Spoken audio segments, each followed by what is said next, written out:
So I have, go blue, that's right. Oh, okay, that's okay. Healthy competition. So I've spent a lot of time in this state, and I must say, I love Michigan. I love its history. I love the landscape here. How beautiful are those trees when we were driving in? Oh my God. And most of all, I love the people. I really love the people. And I was so glad to be able to meet several of you, quite a few of you, before everybody took their seat. So I want you to know I'm really happy to be here. In fact, there isn't any other place I'd like to be at this moment than right here with all of you having this conversation. So thank you.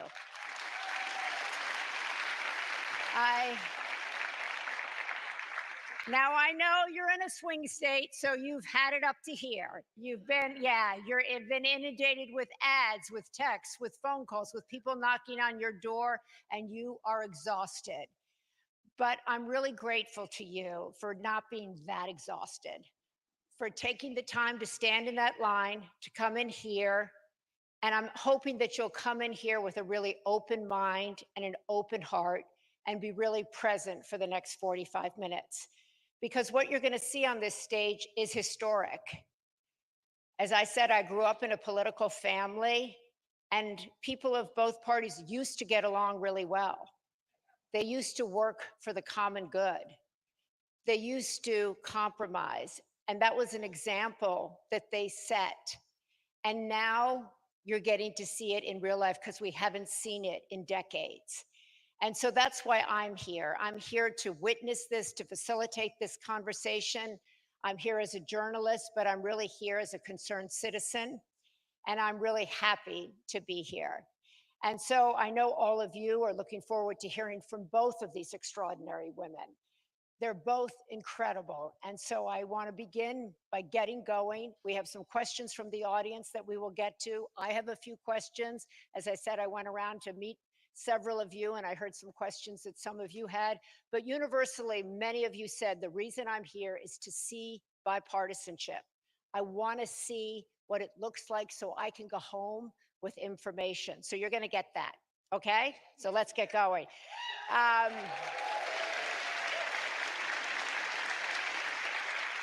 So sit back, be comfortable. You're not, unfortunately. We have some predetermined questions, and hopefully I'll be able to ask some of the questions that might be in your head. I hope so. But so I'm going to introduce the Congresswoman from Wyoming.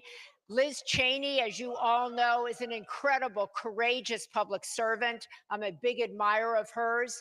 She has been going across this country, brainstorming with Kamala Harris, and she has put herself on the line. She has taken a lot of incoming for her position and for standing up in the way she has. So give her a great Michigan welcome, Representative Liz Cheney.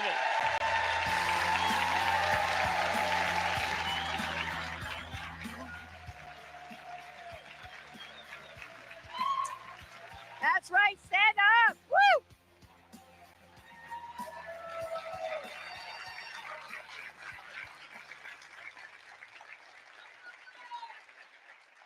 And she's the mother of 5, okay? We were talking about that backstage.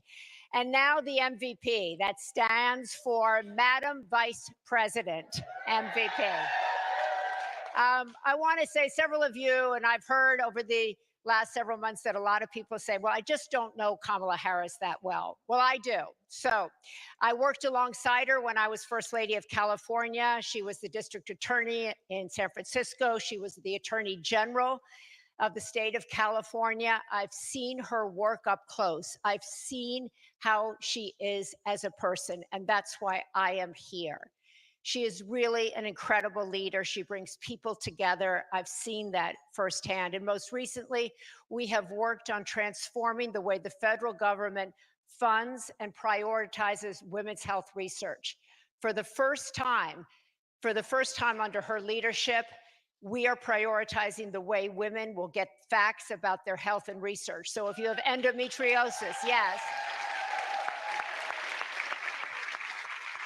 probably that means something to every woman in this audience, because too many women in this country go to the doctor and they don't have any information about maternal health, about endometriosis, osteoporosis, perimenopause, menopause, Alzheimer's, MS, you name it. And she has worked diligently to try to change that trajectory, and she will continue to do so. So that's a big issue that I don't think gets enough attention in this campaign. She cares about people. People, families are at the center of her agenda. That's why she's the MVP. So please welcome Madam Vice President Kamala Harris.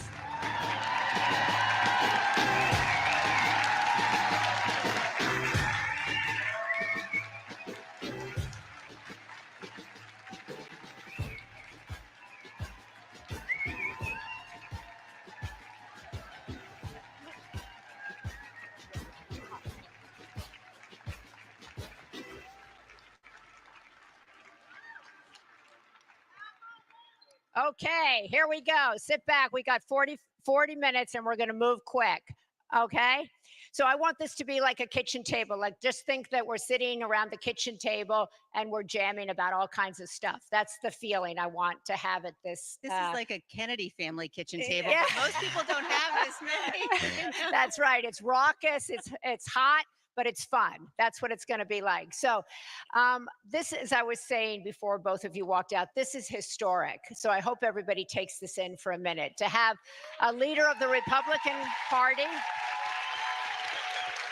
and the Vice President of the United States. So let me begin with you, Madam Vice President. Did you ever think in your wildest dreams that you would be running for president alongside Liz Cheney, who'd be advocating for you, campaigning for you, a member of an opposing party, putting herself on the line for you?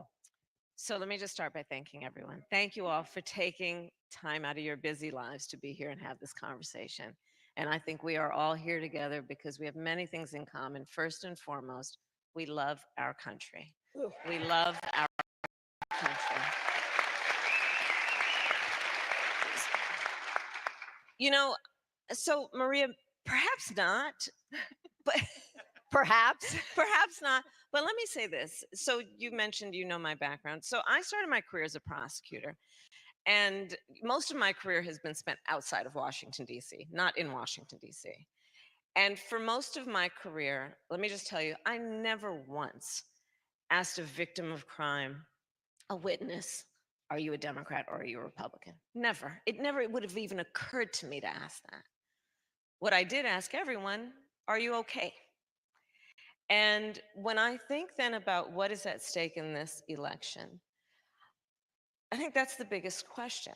And it is a moment we're born out of our love of our country, born out of, for me, having taken the oath of office to the Constitution of the United States at least 6 times. I believe what is at stake in this election is so fundamental for us as Americans. And it is about, do we take seriously the importance of a president who obeys the oath to be loyal to the Constitution of the United States? Do we prioritize a president of the United States who cares about rule of law, much less the spirit with which they approach this most powerful position? There's so much about this last era. When I talk about turn the page, that's what I'm referring to, like the last decade, that has been about some powerful forces suggesting that the measure of the strength of a leader is based on who you beat down, instead of what I think most of us believe, regardless of your party affiliation, that the real measure of the strength of a leader is based on who you lift up. And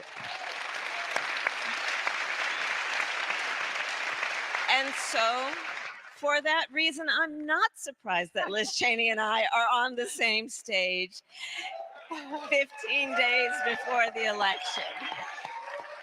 Okay. You know? Well, maybe you're not surprised, but I'm surprised. And I think a lot of people are surprised. So I want to know, are you surprised? Are you surprised that you're out here campaigning for a Democrat, campaigning for Kamala Harris against the party that you've been a part of your entire life?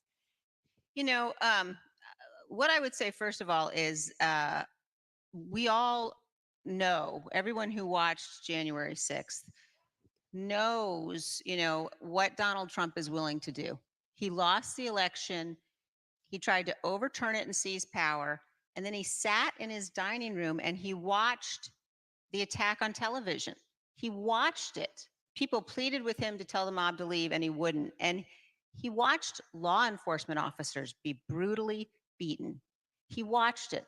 That's a depravity that, to me, and you know, I think to anyone who's taken the oath of office, makes someone absolutely unfit ever to be president again.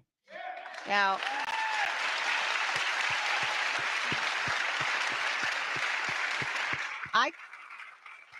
I could have just said, you know, I'm going to do everything I can to work against Donald Trump. And there are a lot of Republicans who have said that. I have decided, and I am very proud and I'm honored to have made the decision to endorse Vice President Harris. And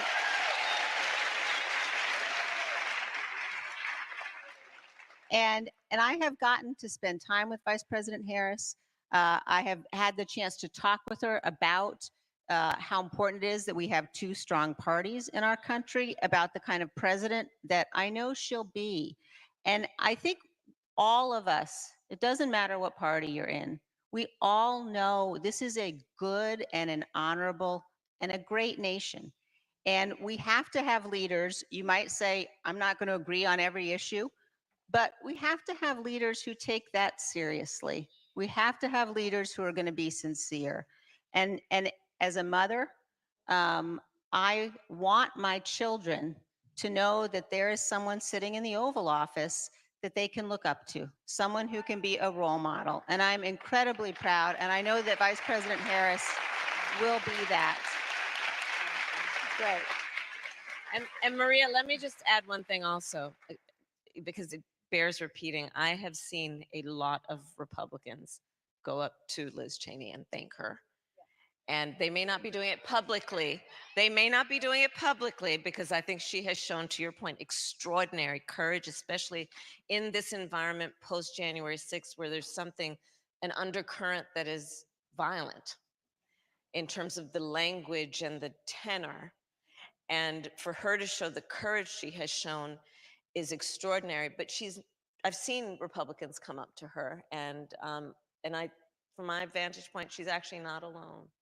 And so I want to talk about that because there are a lot of people who are scared to vote for you, scared about the environment, scared to talk about politics. How scary was it for you personally to make this decision? What has been the personal cost for you to do so? It was not, it wasn't scary at all in terms of making this decision. Because when I look at the nature of the threat that Donald Trump poses, and look, Donald Trump is doing everything he can to try to get people to forget about what he did on January 6th. And when you think about that level of instability, the level of erratic decision making, the misogyny, that's not someone that you can entrust with the power of the Oval Office. And so I think that we are facing a choice in this election. It's not about party. It's about right and wrong. And I certainly have many Republicans who will say to me, I can't be public. They do worry about a whole range of things, including violence, but they'll do the right thing. And I would just remind people, if you're at all concerned, you can vote your conscience and not ever have to say a word to anybody. And there will be millions of Republicans who do that on November 5th. Vote for Vice President Harris.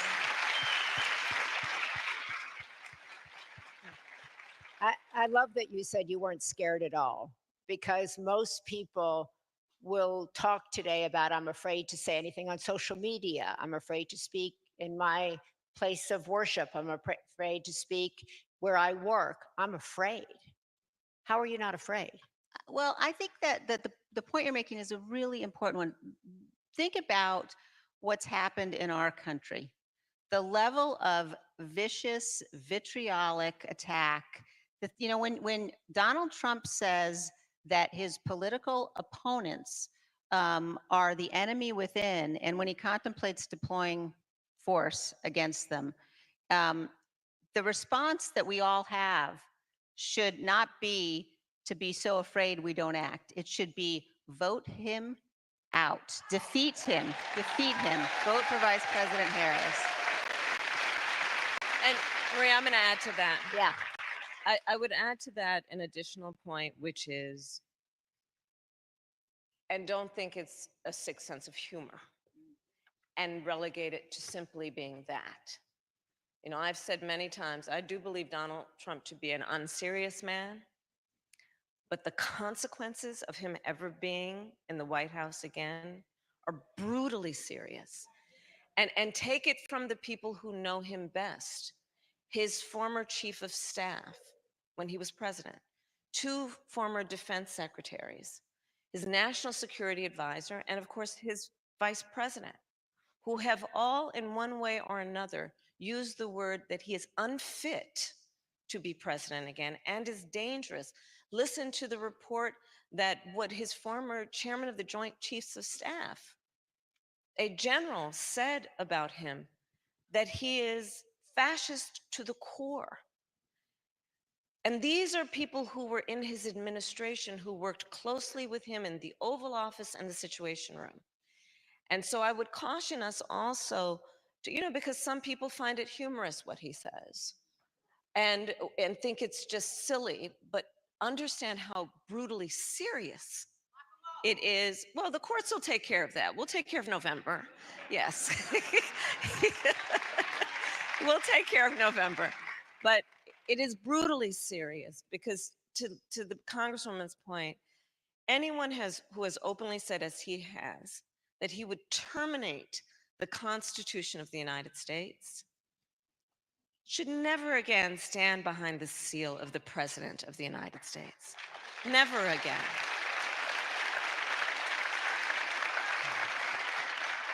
So, Madam Vice President, I wanted to ask you, several people that I talked to in preparation for this, when I asked them, they said, well, I want to vote for the Vice President, but I just don't feel like I know her. I don't know enough about her. I see the ads, but I don't have a feel for her. What are 3 things you can tell this audience about you that aren't in your ads, that people aren't telling people on the robocalls, that perhaps they just wouldn't know, that might give them a feeling for who you are as a woman? How much time do we have? We're at the kitchen table. I have lived a full life. I am a wife, I am a mother, I am a sister, I am a godmother, I love to cook. I started my career as a prosecutor. In large part, there are many reasons, but one very fundamental is when I was young, one of my best friends in high school, I learned, was being molested by her stepfather. And I told her when I learned she had to come live with us. I talked to my mother about it. Of course she has to come live with us, and she did. And I decided I wanted to take on a career and a life that was about protecting the most vulnerable. I served as Attorney General of California 2 terms. I was the top law enforcement officer of the biggest state in the country. And doing that work, it included prosecuting transnational criminal organizations for the trafficking of guns, drugs, and human beings. I did the work of taking on the big banks during the foreclosure crisis and delivered $20 billion for homeowners who had been targeted with predatory lending practices. I took on the big pharmaceutical companies on behalf of consumers. As Vice President of the United States, my priorities have been many, including, to your point, the work that you and I have done over the years, focusing on women's health. One of my priorities has been maternal mortality. But I have only had one client in my career, the people. And my belief is that there is great nobility in public service if one understands that they hold the office in the public trust. It is not about personal power. It is about what you can do that lifts up the condition of people.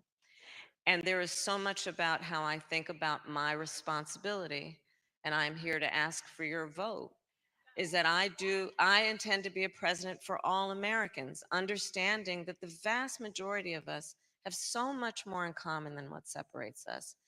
And this era that was kind of initiated by Donald Trump has not only been exhausting, it has been harmful to us as a nation.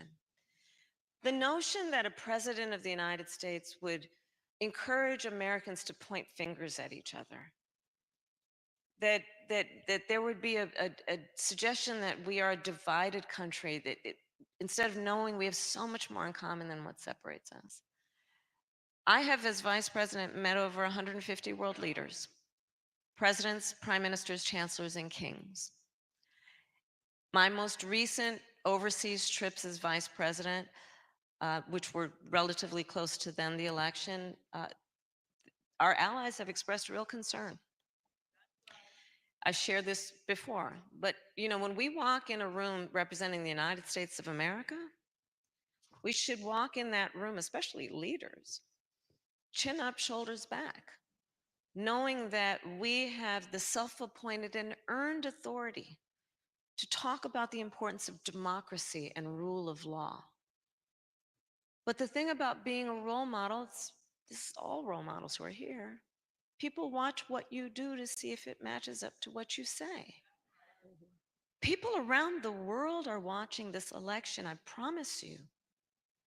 And my one fear I have is I hope and I pray that we, the American people, understand not only what is at stake for us in this election, but how much we mean to the rest of the world. There is so much at stake in this election.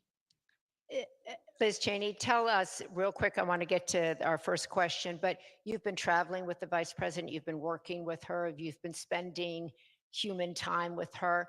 Tell the audience what you see that perhaps the camera doesn't get or the ads don't get, so that they can get a sense of her that you have. Well, I think that what I could tell you is that what the vice president is saying about wanting to be a president for all Americans, caring deeply about this country, those are things that come across very, very clearly and very directly. And look, I'm a conservative. The very first campaign I ever volunteered in was for President Gerald Ford in 1976. And ever since then, I have been voting for Republicans. I've never voted for a Democrat. And Wow. and so the fact that I believe so strongly that in this election, we need to elect the person who is the responsible adult. And we need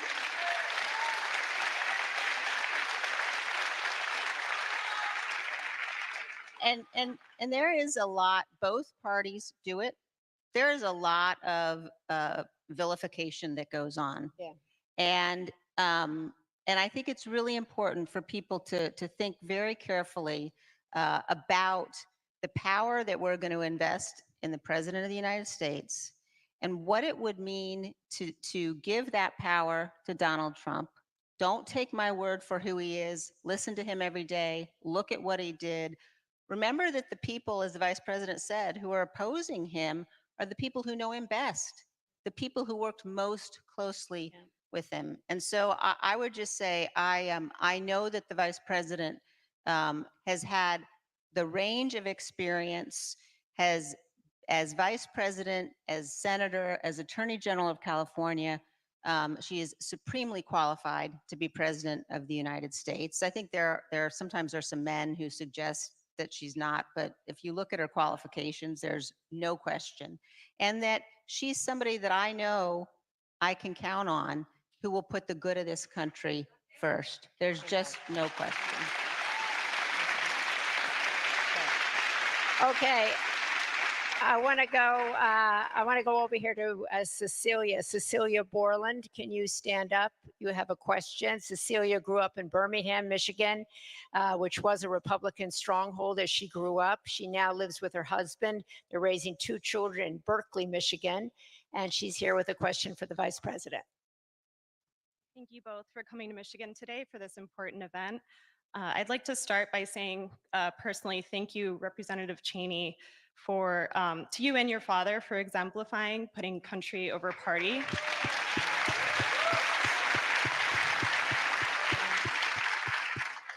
And Madam Vice President, I hope you had a wonderful birthday yesterday. Thank you. Thank you. From the shootings at Oxford High School to my alma mater, Michigan State University, to an attack at a kid's splash pad this summer, just a few miles away from here, the issue of gun violence hits very close to home for our community. Just yesterday, I learned from our school district that my preschooler will be going through his first active shooter drill this week. Yeah. As a gun violence survivor and mother of 2 young children, the issue of gun violence and the safety of my children in their schools and in our community is my top priority.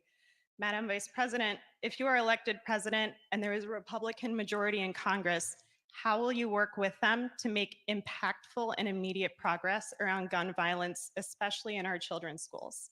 Right. Thank you, Thank you. Cecilia. And thank you. And for your courage to speak up about this. So, well, we have done it actually in the last 4 years. We had a bipartisan group of folks in Congress who came together for the Safer Communities Act, which is the first meaningful piece of gun safety legislation in 30 years.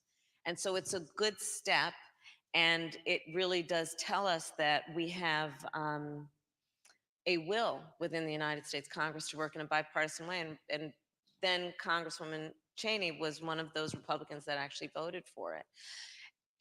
This is how I think of the issue, and it is through the lens of many experiences, including I'm so sorry about your kids going through active shooter drills. It's our kids did. It's traumatic. That our children, growing up, I'll speak for myself, we had fire drills. Yeah. Right? Our children are now learning how to keep themselves safe if there's an active shooter at their school. I did a tour last year of colleges with college-aged kids. So I also did some trade schools. And I would ask the auditorium would be packed, college-age kids, and I'd ask them, raise your hand if at any point between kindergarten and 12th grade you had to endure an active shooter drill. Almost every hand went up. Our kids are growing up where they are learning that they may be unsafe in the classroom, where they should be absorbing the wonders of the world. One kid said to me, we were talking about this, and said to me, yeah, that's why I don't like going to fifth period. I said, why, sweetheart? Why don't you like going to fifth period? Because in that classroom, there's no closet in which to hide. So when we think of this issue, we must also consider the trauma that is the trauma of the direct trauma for those who have been directly affected by gun violence, including that to our kids who are in schools across our country doing this, not to mention their teachers who want to teach and not also have to worry about, will they be able to physically protect a child from a bullet? Here's how I think about it in terms of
I have talked about the fact both Tim Walz and I are gun owners.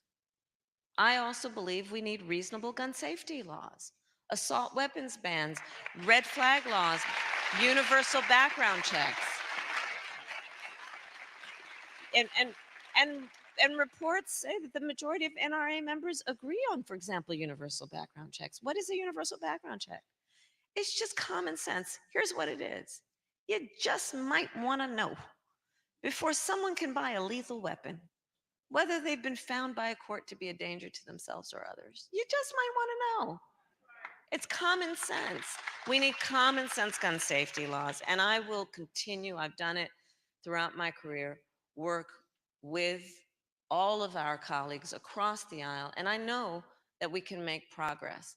But this is not, I'm not trying to take anybody's guns away from them, but we need reasonable gun safety laws.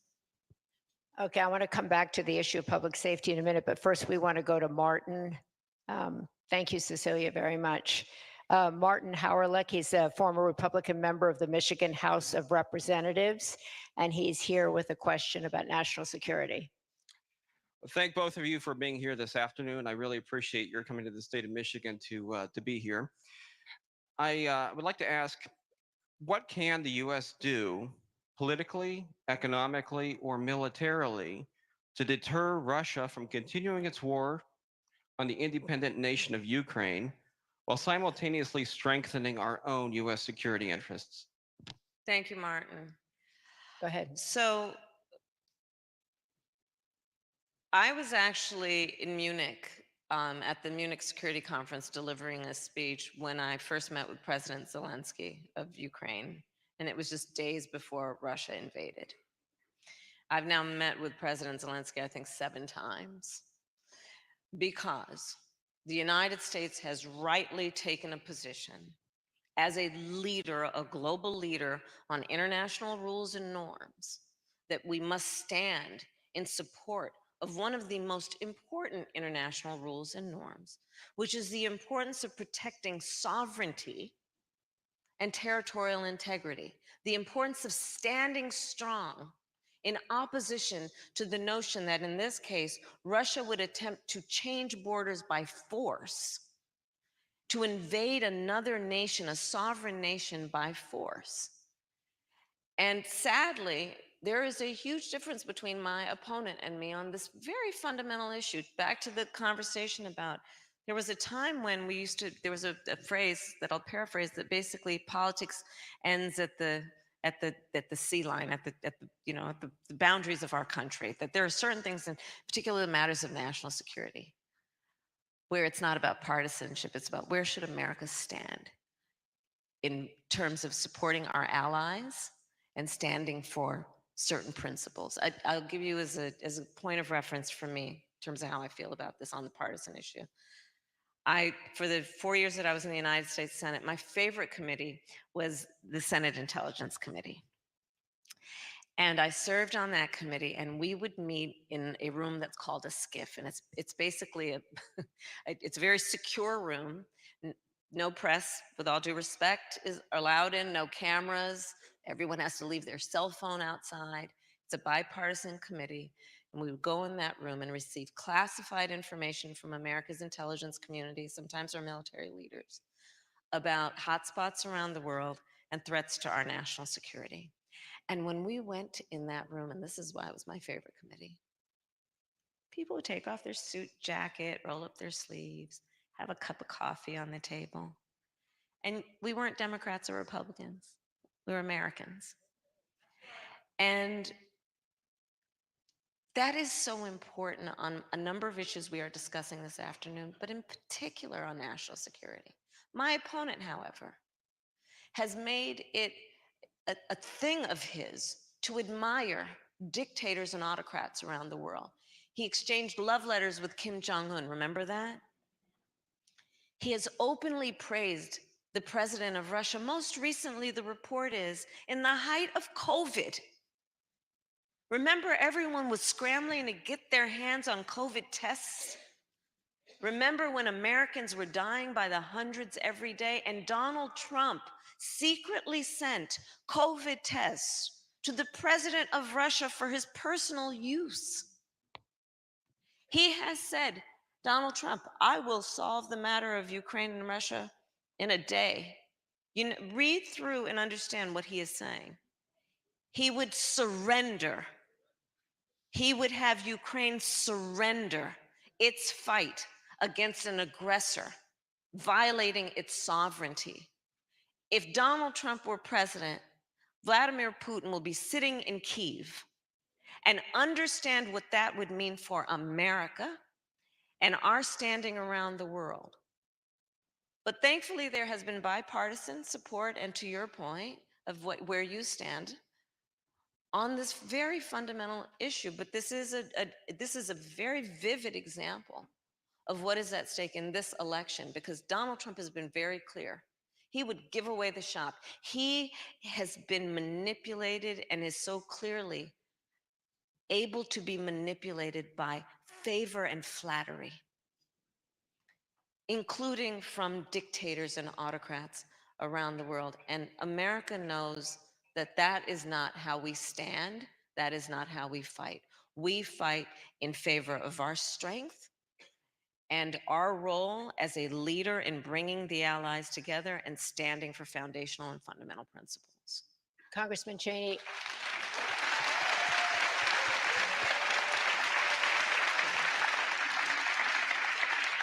I know kind of the issue of national security is one of the big reasons you're here and supporting the vice president. Can you expand on that answer and add your thoughts to it? Yeah, you know, I think that if you look at where the Republican Party is today, there's been a really dangerous embrace of isolationism, a dangerous embrace of tyrants. The president, you know, even just today, he heaps praise on the world's most evil people while he attacks, you know, with venom his political opponents here at home. And you know, the reality is that since the end of World War II, America has led, and we've led, and that has been necessary to defend our freedom. And we can't do it by ourselves, though. We need our allies. And when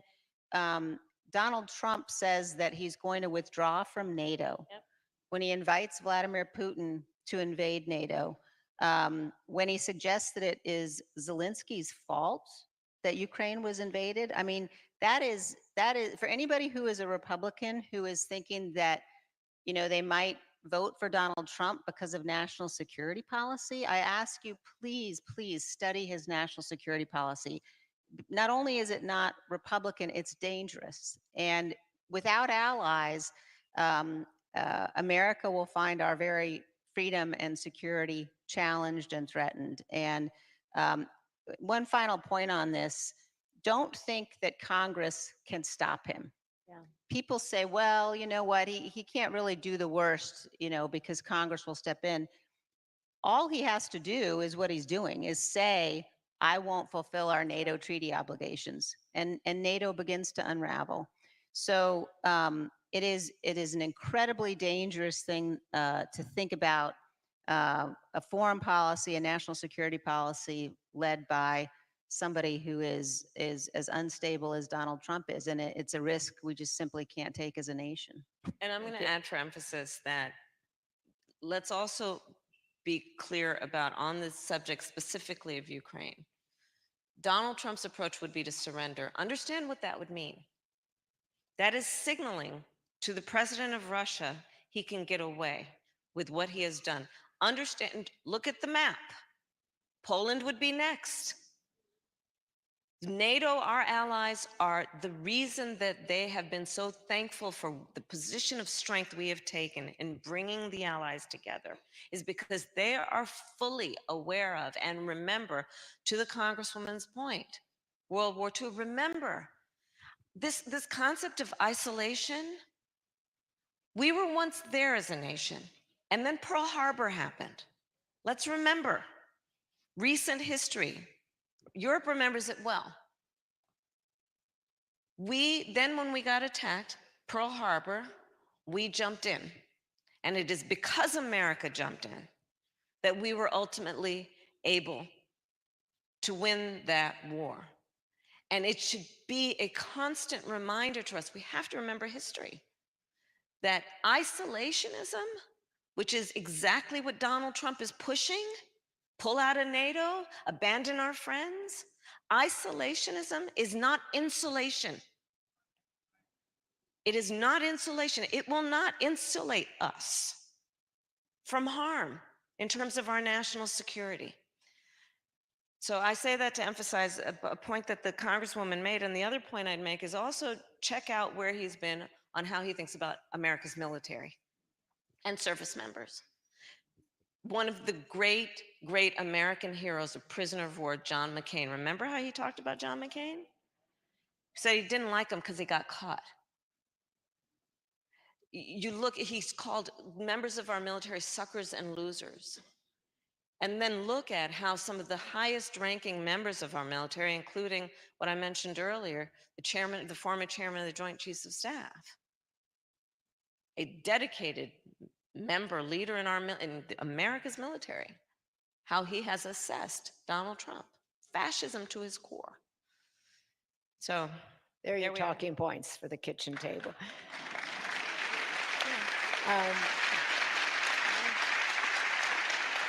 Our final question is from Courtney. Courtney, can you stand? Courtney Cabrera Agruza is a wife, a mom, an attorney, and she's a proud Chaldean, and she is here with a question. Courtney. Thank you so much. Good evening, Madam Vice President Harris and Representative Cheney. My name is Courtney Cabrera Agruza, and I am a first-generation Chaldean American. Chaldeans are indigenous Iraqis who are Catholic, and we are predominantly in the Metro Detroit area. Chaldeans are a very close-knit community, but the recent political climate has really begun to divide us. Yeah. While I know that you have discussed several bipartisan proposals over the course of your campaign, what would you say to people like myself who are part of these traditionally conservative communities who want to move forward but are feeling the pressures of the political divide? Thank you. And I've actually met with members and leaders in the Chaldean community, and thank you for being here. You know, I think that there is something at stake that is about core values as well as what is at stake in terms of the risk and the danger.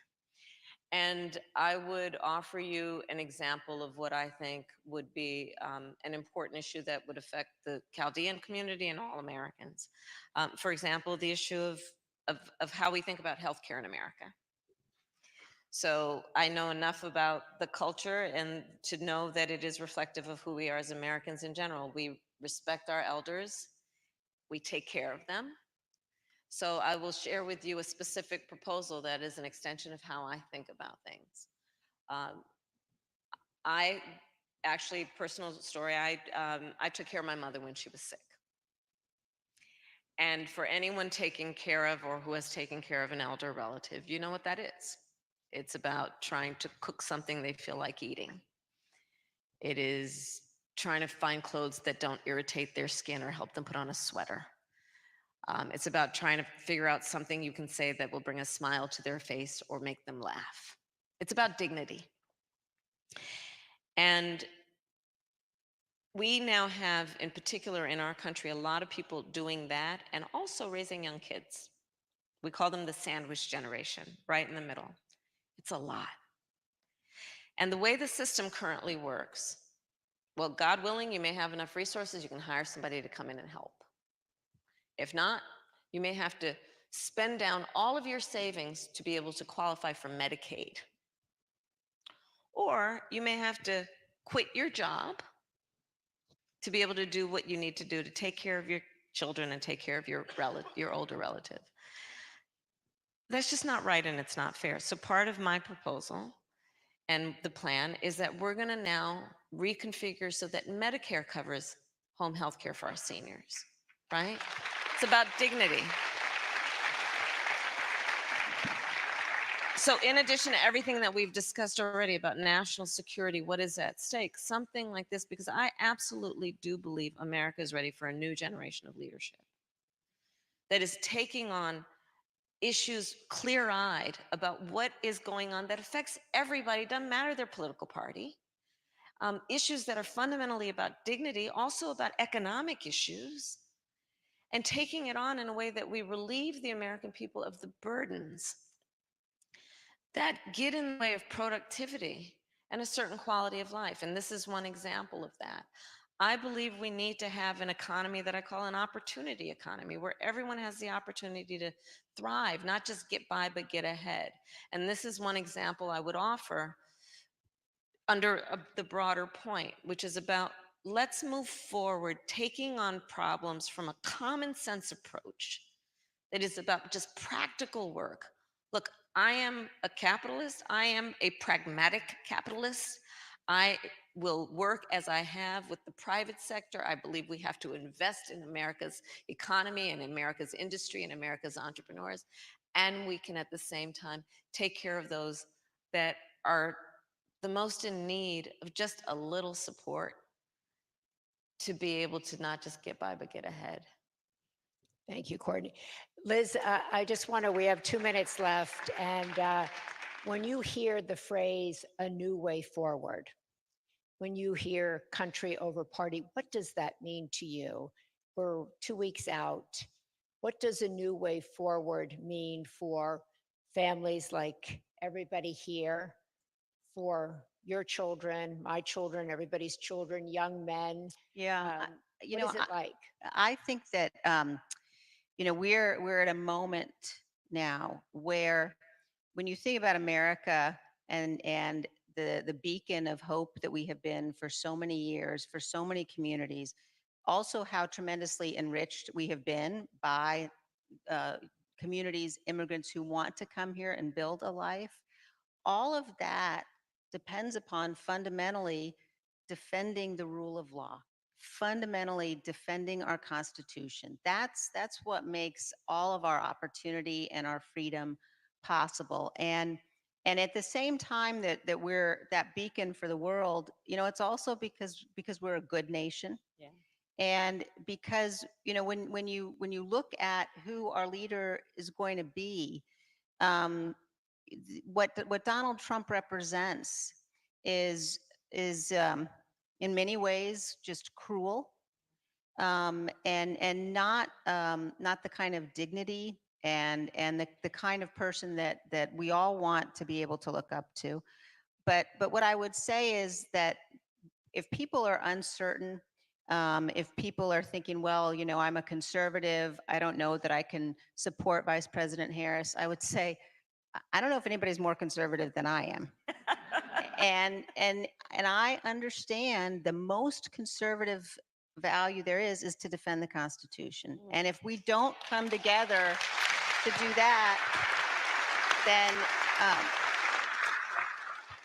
and so just to finish that, I would say, to me, a new way forward is this. It's what you're seeing up here. It's having a president who will listen, having a president who will say, I'm not, necessarily sure I agree with you on this issue or that issue, but let's talk about it. Why do you want, that policy? Why do you believe that? Someone who is willing to honor and respect all perspectives and points of views. And there's only one candidate in this race who does that, and that's Vice President Harris.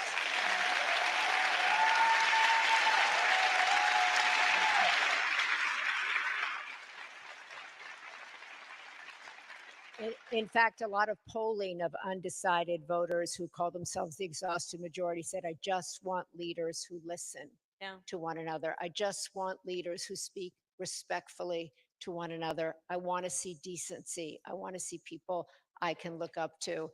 And unfortunately, that's considered a new way forward, as Representative Let's Cheney. do that. Let's do that. Yeah, let's do that. We Let's should make do that a way forward. The final word, Madam Vice President, everybody I talk to says, I have to turn off the news. I can't read anything. I'm meditating. I'm doing yoga.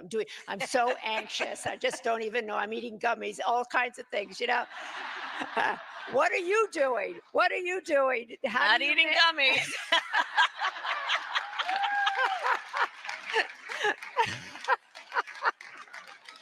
Okay, we got that clear. But how do you, I mean, how do you handle this, the anxiety, the stress, the turmoil? Everybody's freaked out. I talked to the gentleman up there. He's like, I'm so scared. A woman's like, Yeah. I'm so anxious. I can't sleep. Do you sleep?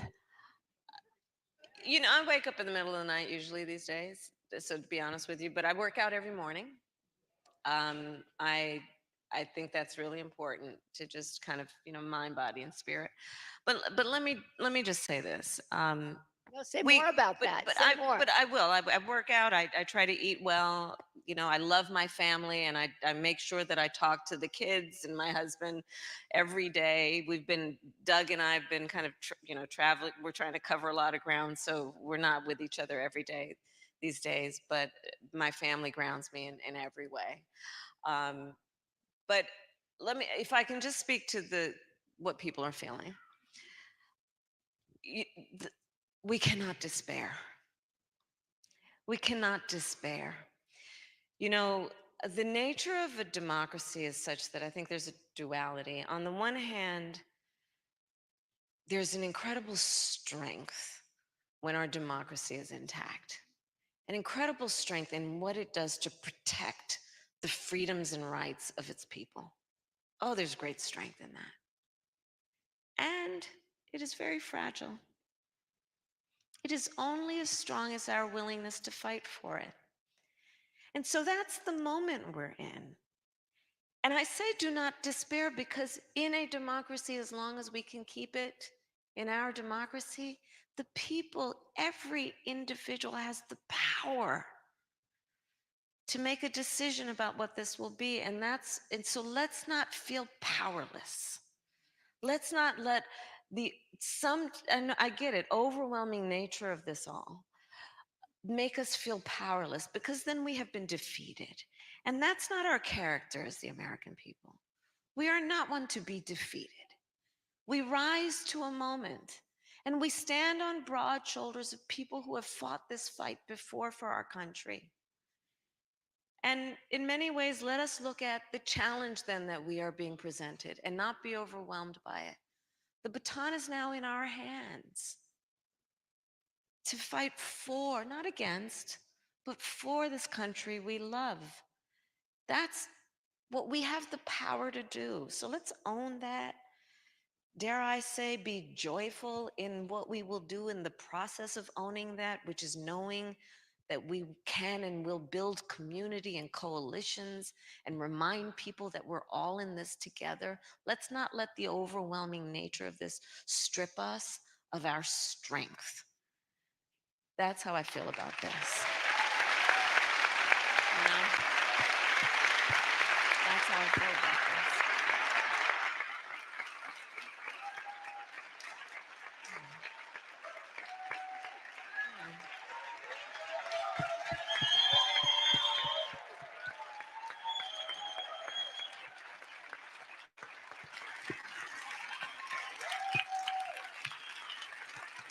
So I want to thank everybody here. You heard from the Vice President, from Congresswoman Cheney, do not despair. I think you got a great glimpse into who this woman is, what brings them together, why they're here, why they want to earn your vote, why they wanted to speak with you today.